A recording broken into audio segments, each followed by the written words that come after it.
Ladies and gentlemen, it's time to Rassle Rock with Rick Connor. What the F was that entire freaking promo about? Mark Callbacher. She's like the James Ellsworth of women. And Corey Castle. I look like Paul London and Brian Kendrick mixed. Hey everybody, what's going on? Welcome to another episode of Rassle Rock. I'm your host, Rick Connor, and I'm very upset about things that are going on. There's lots of things happening recently in WWE. I'm upset about it, and gosh darn it, people are gonna hear about it. First of all, how are you guys doing? What's going on, man? Better than last week. Yeah, man. Everybody. I think everybody kind of came down with something last week. Yeah, I still have it. It hasn't gone away yet. Really? Yeah. Corey, you're still sick? Still battling it. Yeah. I was in bed all day today, man. Yeah, I had a migraine, and like Wednesday night while I was working, I just felt it all hit me. I'm like, oh, I'm also sick. And my camera's doing a flippy thing. Okay. Yeah, so Yeah, man. But we're all back together and just in time for WWE to do something else that's stupid. I know Corey Castle doesn't care about human beings and what happens to them, but they're all fine. They're gonna be fine. They made lots of money. They can sit at home for a week or something, and they'll be fine. They'll find somewhere else to work. They're gonna be fine. They're absolutely gonna be fine.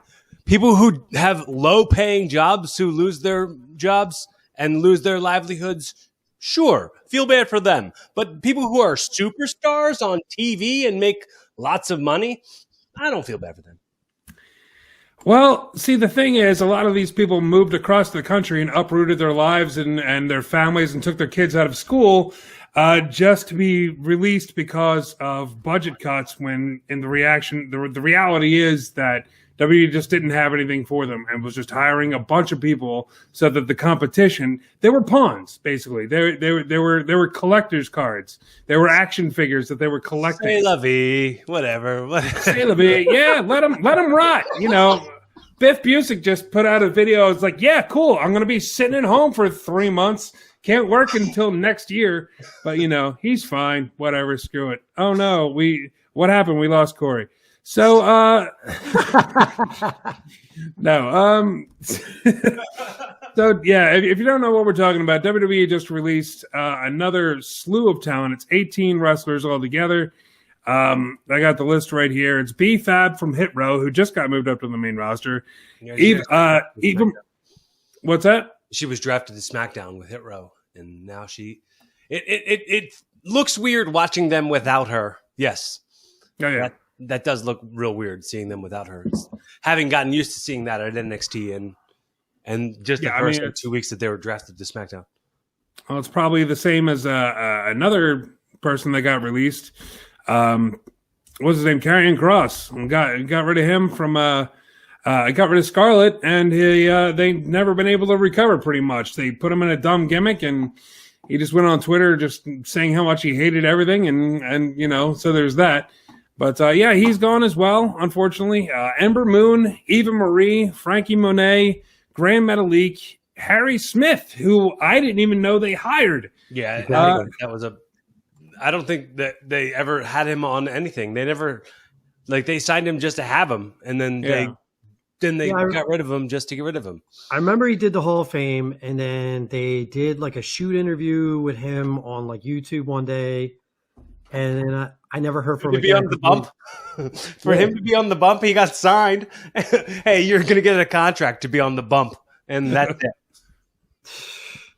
Yeah, I just completely forgot he was even signed. Yeah. Right. That's another person. You know, let's move you down to Florida. And let's make sure that you can't wrestle anywhere else. And then, we're just going to toss you out like you're garbage. But Jeet Rama... Jesse Kamea, Karrion Kross, Katrina Cortez, Keith Lee, Lindsay Dorado, Lindsay Dorado, Mia Yim, Nia Jax, Oni Larkins, Scarlett Bordeaux, Trey Baxter, and Zaida Ramir, who I'm not sure who that last one is. Can we pretend like you didn't just read through Nia Jax without some sort of wanting to celebrate? No. Listen. All right, go ahead, Mark. I thought it'd be confetti and fireworks going off in the background, and only WWE can do something so shitty that it makes me take Nia Jax's side. Because not only did they, I was hoping that she would be part of the releases. Honestly, I know that makes me a bad person. I don't care. I wanted her gone because she keeps on injuring people. But the fact that she was off because she was taking a mental health break, and then she called up and just like, listen, I need more time. I'm just not where I am, where I need to be mentally. They released her. They fired her during a mental health break. That is the most disgusting thing I've ever heard of a wrestling company doing. That is Jesus Christ. She's off because she can't mentally freaking do anything.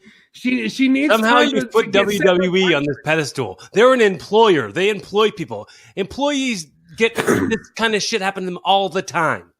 Yeah, it sucks. It really truly sucks. It really sucks that they did that to her. But this happens to people all the time, and most people aren't TV personalities. And dude, racism happens all the time. You want to sit around and defend that? Just because they're an employer and they can do it, and it happens to other people, doesn't mean it's okay. It doesn't. It doesn't. The world needs to be a better place. Yes, I agree all the way. I'm 100%. I will stop defending them, you jackass. I know you were probably defending them. I'm just saying, like, I don't want to sit around and be way too sad for them when I got my own life to live. We lost Cory again. Jesus Christ. No, there's just so many, like, it's just so tough. I get Cory's side, I get your side, and to me, I'm just tired. That's all it is. It's like, it's the same. It's like every 3 months we have to go through this whole thing. Hey, WWE let go a bunch of other cool people. And then you turn on WWE and it's the same thing, the same matches, the same disqualifications, same distractions. And then you just saw 18 people let go that could have changed things for the better. And then they basically say they had nothing for him, or like Keith Lee are going around now saying he had an attitude problem and didn't work well in the background and all. It's like, come on, dude. Like, that guy's got a reputation across the board as like one of the nicest guys in the world. Yeah. It's just ridiculous. The only thing I agree with is they're saying 5, possibly more than 5 people they let go because they refuse to be vaccinated, which makes sense. You have to travel all over the place, and a lot of places don't let you in the building if you're not showing a vaccination card. So if it's like, well, if you're going to limit the places that we can take you, you're limiting the amount of things that we can do with you. So that makes sense. I get it. But everything else it just sucks. I honestly, I'll still report on WWE, but I don't think I'm ever going to watch a product again. I'll probably watch the pay-per-views because I don't pay for Peacock, but they're not getting a rating or a view or a click, anything from me. I'm not doing anything WWE anymore. It's just that it's at that point where I'm that disgusted by them. Put out a better product, and I might be able to separate the art from the artist, but I just can't. I just can't do it. When your art sucks too, I can't say there's no separation to be done. You know what I mean? Yeah, it's just now when it comes to WWE, it's just the entire product is a miserable experience. Everything is just the matches aren't good, or you get one good match and just giant shit sandwich that they give you. Yeah, and then then you go to SmackDown, and even SmackDown hasn't been that good with the exception of Roman. Everything else is.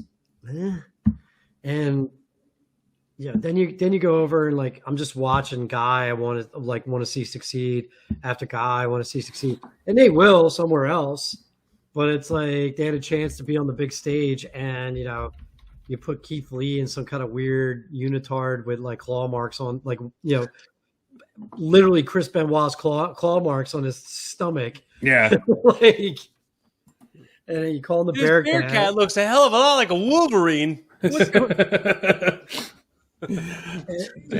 just doing like, he's not even doing like normal big man stuff. They had him do almost like a Bruiser Brody gimmick, which is nothing like what he does. Like it just came off, and then 2 weeks later he's gone anyway. So or a week later, what does it matter? Like, it just it doesn't. It's the answer. It just doesn't matter anymore. It's like, Why even bother watching? I just can't. And I also forgot to put my cell phone on mute, so I apologize for that. Oh, I know. It's only been 6 years. Yeah, so I don't know. It's just it's very, very crazy. Another thing that I wanted to bring up about that was they've released so many people, and WWE 2K22 is coming out in March, and I'm curious to see how it's going to affect that game. Oh yeah, it's going to totally change now. Yeah, like what do you do about the roster? I mean, is that usually they release around October, November? So maybe they pushed it back to March because they keep on releasing people, and it's like, well, you got to take that person out of the game. You got to take that person's got to be gone, or possibly because 2K was doing mocap for the game, and they were like putting the suits on and going through their moves, and they're like, I'm probably not even going to be hired. I'm gonna be fired by the time this game comes out anyway. What am I doing? Yeah. Yeah, you do all that prep work to be in the video game. And they're like, well, not only are you fired, but that dream you had of being a video game, yep, that's gone. Sorry, take that away from you too. They just build they just charge you for the AEW DLC. Yeah, you pay for that. You get Miro and Bryan Danielson and Christian Cage. You get all the guys that are all gone. Yeah. Like Ty Conti, they all. Aleister Malachi. Yeah. Yeah. Aleister Malachi. They'll mess up all their names and still put them in the game. Yeah. We'll just change their names. Oh my goodness gracious! Yeah, so it'll be interesting to see what they do about the video game. It'd be interesting to see if it affects sales at all. I was like, oh, you released that guy, and now you're not even going to put him in the video game. I'm not buying it. Somebody doesn't buy it because they took out Nia Jax. And they got the Survivor Series coming up pretty soon. That card again, it looks. I mean, pick a random year out of the last 5 or 6 years, and that's what the card looks like right now.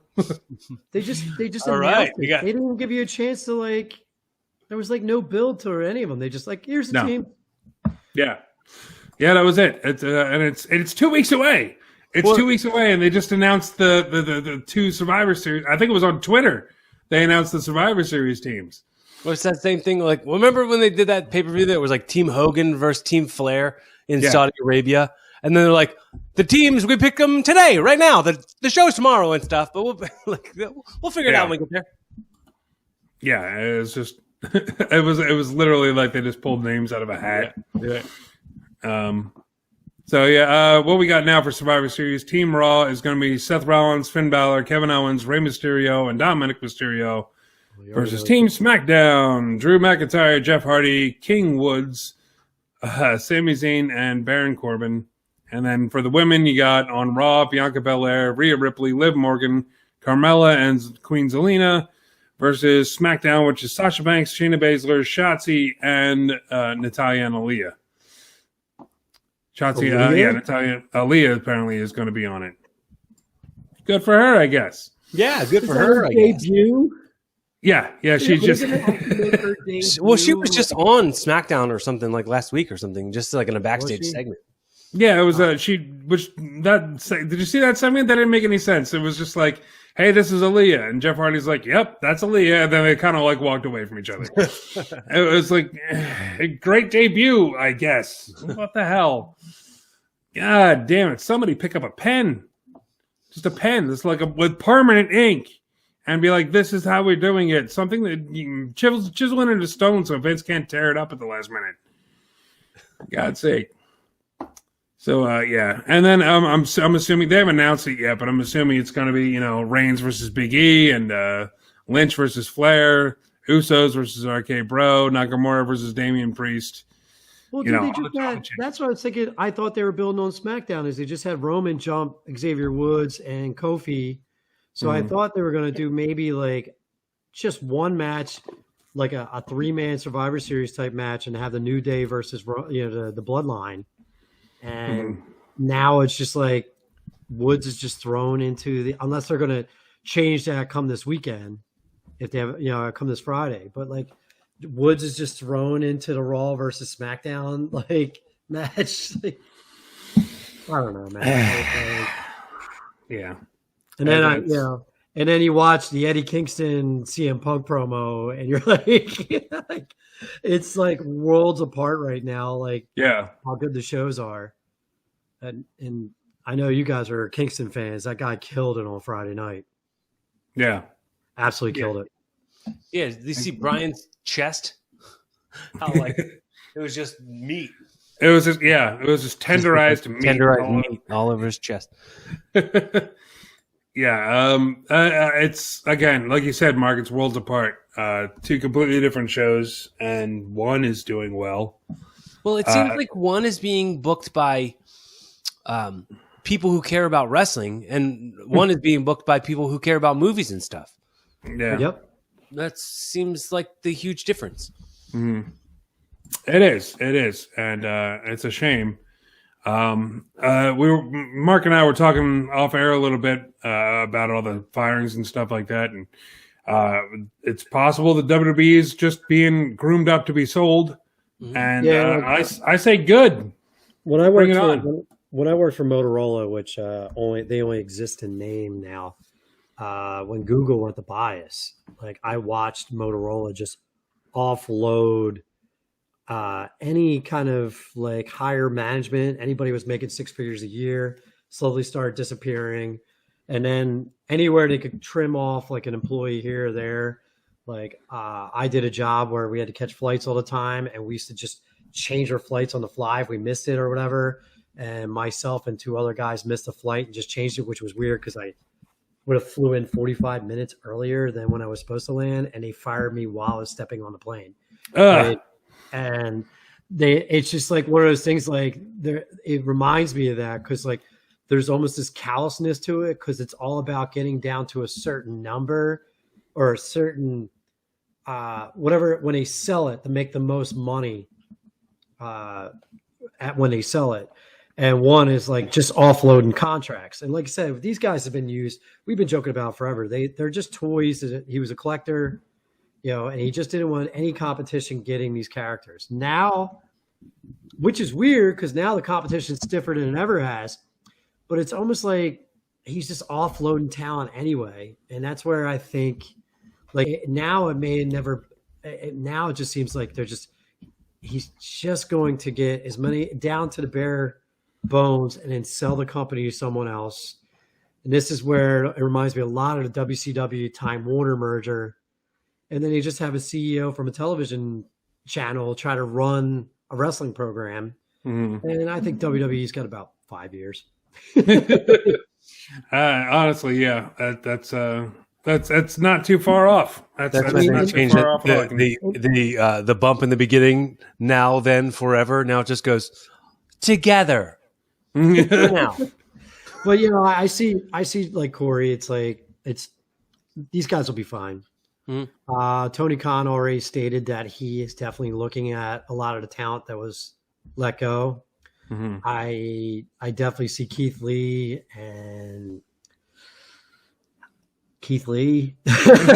going. I mean, Lee is probably going to go to Japan or Mexico. Same with Lince Dorado. Well, AEW just picked up Kalisto, didn't they? Yeah, that was weird. I was like, is that? I couldn't remember his name. I was blanking out his name, and then he started something Soul when he was coming out of the ring. And I was Soleil del Sol. That was like del Sol. Yeah, that was his finisher move in WWE. Yeah, that's what his name is now. Yeah. Oh, neat. My name is Super Kick. I could see him. They definitely need more women. I could see them picking up Ember Moon. Ember Moon was never used properly and not on the main roster. She's so good. She's so talented. She's gonna be fine. She's gonna be fine in AEW. Nia Jax will probably wind up in AEW too, or something like that. That'd be a terrible idea. It's not. What was that? I said that'd be a terrible idea. Well, I mean, if WWE, their competition might change. I'll tell you right now, smartest thing for Nia Jax is go to Japan. Japan. Yeah, Nia Jax would do great in Japan. So, see what happens. I could see we just talked about him. Harry Smith. Harry Smith would be doing great in AEW. Team him up with Brian Pillman Jr. Awesome, right there. Griff Garrison, F you, man. What's that? Griff Garrison, F you, man. Didn't he used to wrestle with the Murder Hawk? Weren't they a tag team? I think Lance Archer. I think him and Lance Archer were a tag team over in Lance Japan. Archer. Yeah, I think Lance Archer. Yeah. Yeah, I mean, there's a bunch of people on this list, and I'm sure the lists to come that the AEW would probably take a look at. Impact should definitely be taking a look at all these people because they're kind of in the toilet right now. Yeah, they're having good shows. Didn't find out about it until you talked about it. They just learned about it on listening to our show. They didn't know. Yeah. Like, we should. Oh, what? And then what? And then also what? Like ROH is rebranding or something like that, and they're going to offload all their talent too. I think almost like everybody knows that Tony Khan's like such a psycho for like wrestlers. Like we have offloaded enough talent, he's just going to buy them off and run his company into the ground. We'll just take all their talent away.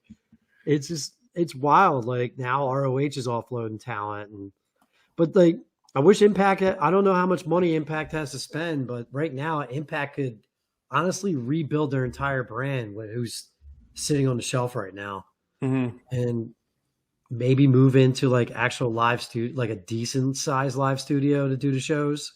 Yeah. I don't know.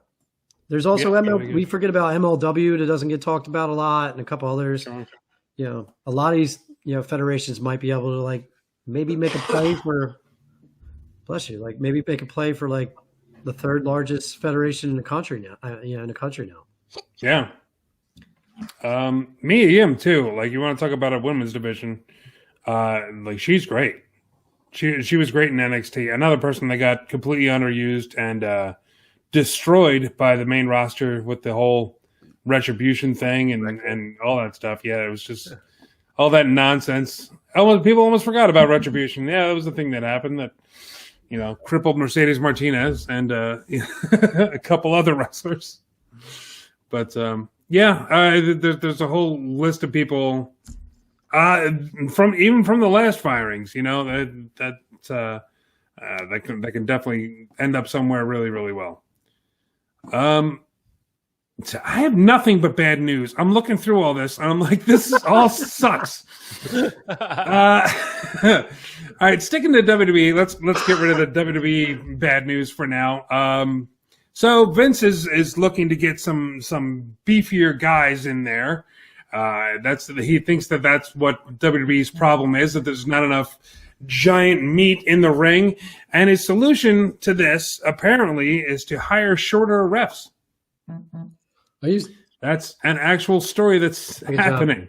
I'll take a job. Yeah, Mark needs a job here. How do I do this? Right now, I think the only ref that's safe is Charles Robinson because he's like 5'6". He's great grandfathered in. Yeah, pretty much. So as it's referees from now on. I think the I don't have the story in front of me, but I think the ruling was he can't be over 5'8" if you're going to be a referee, and that's how you're going to make all the current roster look bigger. Vince has lost his damn mind, and this needs to stop. If he's going to sell, just fire everybody at once, man. What's all this taking 2 years crap to do it? Just get rid of them, sell the company, and move on. So I think having small refs has been an unwritten rule in pro wrestling forever. I think like people are like, oh, come on, your guys aren't even bigger than the ref. Like, that's like something a fan's perspective would say. But the fact that like he's coming out and saying it now is kind of strange. But it might not be him saying it. Everything is whispered down the lane. They're like, some guy goes, that's what Vince likes. That's what he likes. That's what he doesn't like. And then they say that he said something he didn't say. So there's also people, it's a corporation. There's also people probably trying to make plays for a higher position or whatever. They're like, oh, we need all these big guys. Like, well, let's make the refs shorter. That's what the problem has been this whole time. All those towering refs. Do I have to go to school? How do I become 5'7"? I can do this. I mean, you can go to school. A wrestling school will teach you to be a referee. Monster Factory will do it. Yeah. Yeah, they'll give you an honest evaluation and everything. It's like, oh, well, you suck as a referee, but we can put you on commentary. They'll give you one of those. or a manager deal or something like that. But it's the thing is, like, Corey, you were talking about the indies and stuff like that with taller refs, and the wrestlers are shorter and stuff like that. You have a good match, you forget about that real quick. Like, as soon as you start popping that crowd, like, the crowd doesn't care what the hell the referee looks like. So I think they just need to have a better product. Is the main issue here, to me anyway. It's always going to be the main issue. Yeah, it's right now, like, WWE's been putting out what they have been forever, and it's stale and it's boring and everybody's tired of it, and they just keep doubling down on all the other things except for the problem that it is, which is it's a stale product. So that, we need shorter refs, we need to get rid of these people, we need to, like, get rid of they got rid of a bunch of management too, like a bunch of management are all gone. They got rid of them too. So, like, it's like they just keep, like, putting Band-Aids on problems that aren't even there, and then there's just a giant gaping hole like in the product, and it just and it's that point, like you said, like, it's hard to watch. Like, I try to watch it right now. I've been just doing the clips because it's so tough to watch. Yeah. But I'm also, because of my work schedule, that's the other reason. Plus, I'm only watching.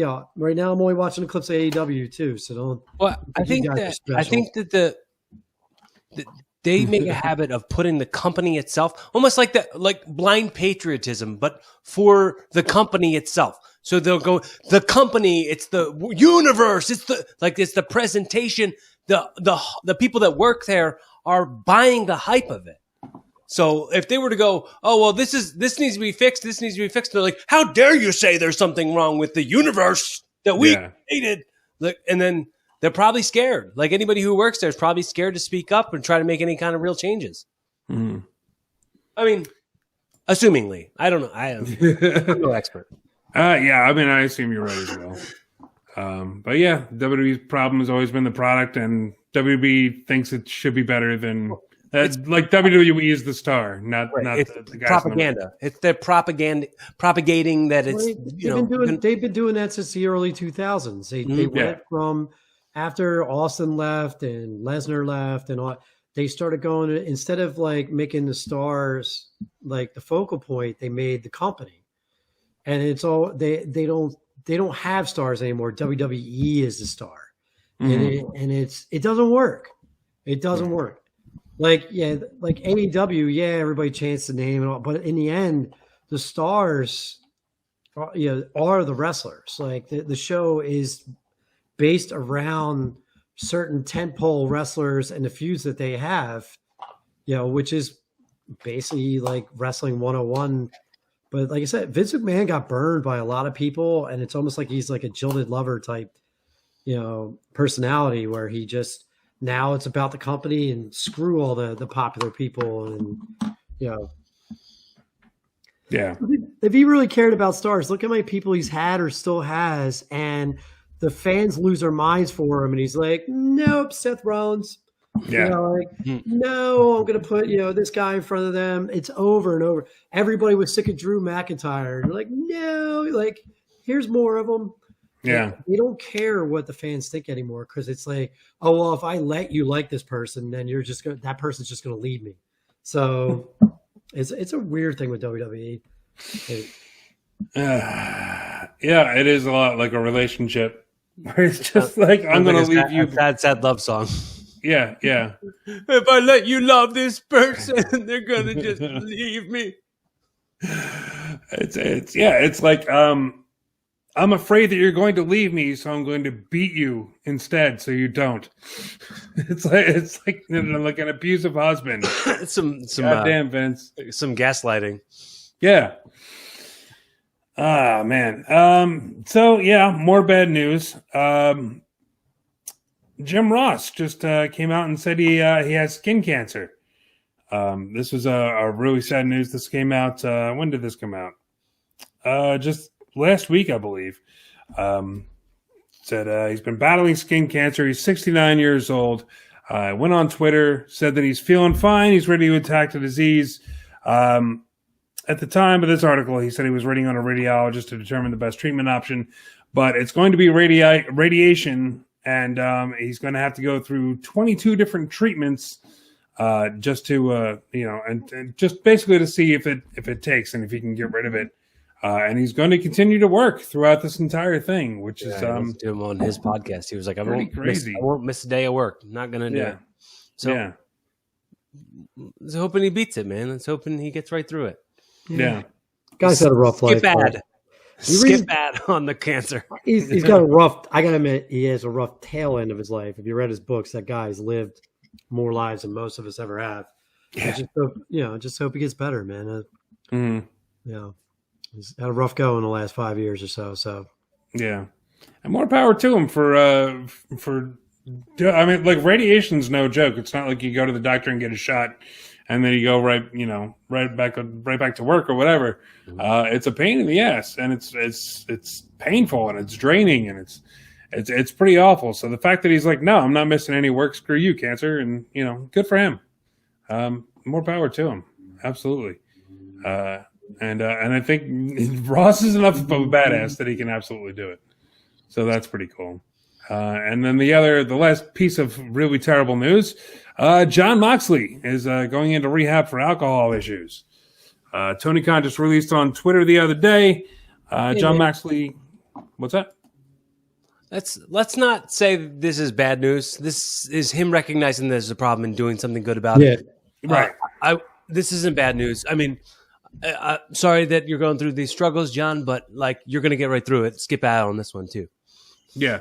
I just meant the fact that he's having problems at all is the bad news. Yeah, I get it. Tony Khan released on Twitter, Jon Moxley has allowed me to share with you that he's entering an inpatient alcohol treatment program. Jon is a beloved member of the AEW family. We all stand with him and Renee and all of his family and friends as he shifts his focus to recovery.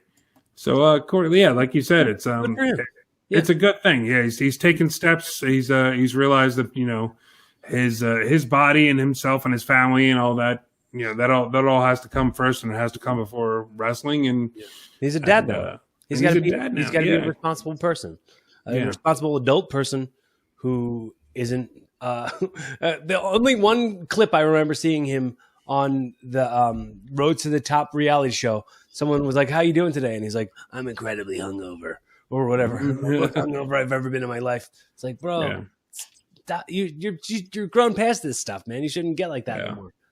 Yeah. But yes, good for Jon for moving on and getting the help he needs. Yeah. Yeah. Addiction's a son of a bitch, man. Like, it's a lot of people, thankfully, don't have it in it, but when you do have that in it, it's just that addictive personality, and if one is good, 50 is better type of thing. And it takes a lot to take a step back and say, hey, I'm a human being and I can't do this by myself and I need some help. So yeah, good for him, man. And hopefully he's going to get through it, and we'll see him back in the ring pretty soon. And that's damn, man. It's everything today is such a bummer. It's just God, it just stinks. But let's shine a spotlight. Let's try and make it a little bit better and shine a spotlight on somebody that absolutely deserves to be in that spotlight. And let's do it with a segment called Who Wins Wrestling. Who wins wrestling? Blah, blah, blah, blah, blah, blah. I win wrestling for not watching WWE anymore. But what do you guys think? You guys got one? I'll go one. Yeah, I'm going with Eddie Kingston. He did that weird shoot promo, but at least he didn't call each other by their real names, but he made it as real as possible, like going back to their history at ROH and everything. And for a match that has a very short build, is now probably one of the top 3 matches I'm looking forward to on that card. I think CM Punk played his part well. And then I really appreciate the end when Kingston tried to stop him and he headbutted him instead of just throwing the work punch and then then doing the whole brawl. I thought it was like a nice little touch of originality by headbutting him. Definitely, man. Eddie Kingston still proves he's like one of the best promos in all of wrestling. Yeah, definitely. Yeah, I've said it several times. That guy looks like he thinks it's real, and he's going to go out and kill someone. and that's brilliant. He's always been brilliant with stuff like that. Yeah, Corey, what do you got, man? He carries himself the right way. I'm going to say Sami Zayn. I just know the stuff he did with Hit Row in that promo. He's like, "I'll show you kids the ropes," and he starts walking in the ring, and then they're like, "No, we're here to beat you up." And he is like all the best parts of like Kurt Angle during his silly goose like best run. Like Sammy is that. Sammy is that brass ring, that like guy who's fearless and is going to, eventually be a huge star for everybody in this business. And then people will be like, "Oh man, I can't believe we underappreciated him when we had the opportunity to." I think Sami Zayn is the best, and he wins wrestling in my life. Very nice. In your life? In my life for today. Yeah, very cool. Sami Zayn's always been great. Hopefully, he can get a little bit more play. Anytime he's on SmackDown, it's always very entertaining. And we'll see what happens with him in the future. He's another one that's rumored to be leaving soon, but we'll see. We'll see what happens. For me, it's I'm gonna go with CM Punk. Because why not? The guy's crushing it. Eric Bischoff just came out not too long ago on his podcast talking about how he thinks that CM Punk has been underutilized or something along those lines in AEW so far. I disagree. I'm liking the fact that CM Punk is going after the little guys. He's giving them a shine. And what I hope is going to happen is eventually one of these mid-card guys is going to beat CM Punk, because is there a better way to get somebody over than having CM Punk, beat Seidel and Darby Allin, and who was the other one? Garcia, and yeah. So just keep on going on and beating the mid card guys, guys. Well, Hobbs, still Powerhouse. His match with Powerhouse Hobbs on AEW really cemented Hobbs is going to be a guy. Yeah, people are going to have to pay attention to. But, yeah, that's what I'm talking about. Like, he's still getting these guys over, even though these guys aren't winning, and these guys are still getting over. But man, if one of these guys pins and like legit pins him, not like it was Punk got distracted or it was a quick like roll up pin or something like that. If Punk actually like gets pinned or taps out or something like that, that's going to be huge. And eventually, Punk will get up there to the world title reign or the TBS, TNT, whatever the hell the other title is. TBS is the women's title. That's the women's title. They didn't do that yet. Yeah. Yeah, about to. I get confused. Stop naming your belts after TV stations. Or he's definitely going to win a major championship pretty soon. It's not going to he's not going to be title. Yeah. The frog comes out. The WWWB. WWWFB. So yeah, CM Punk's my boy for this one. I think that'll about do it for this episode of Rassle Rock, man. Corey, hit me with some plugs, brother. What do you got? What do you got going on this week?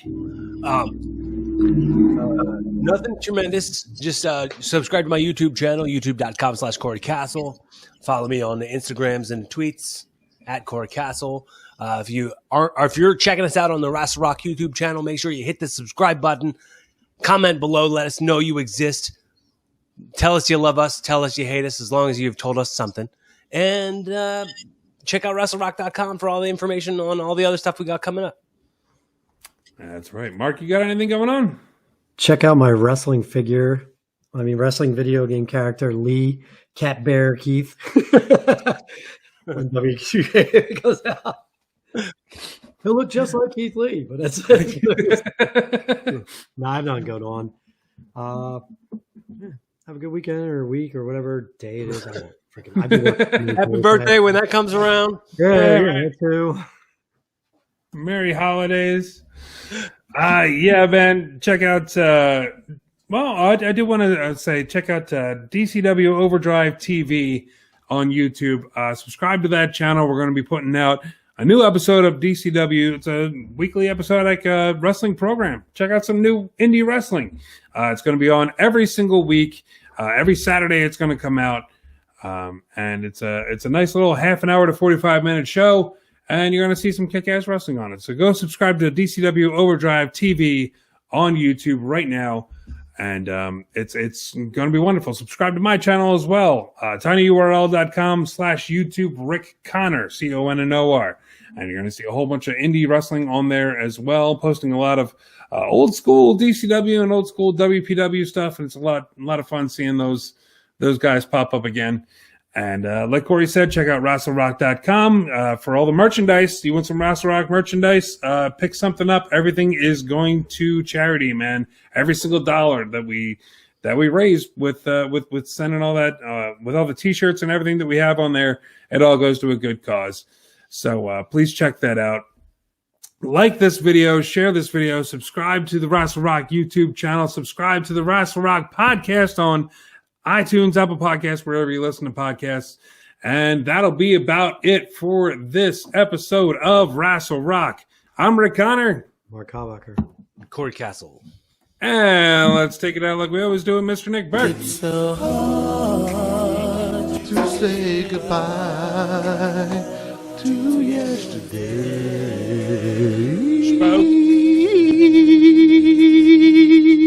Join us again for another episode of Rassle Rock.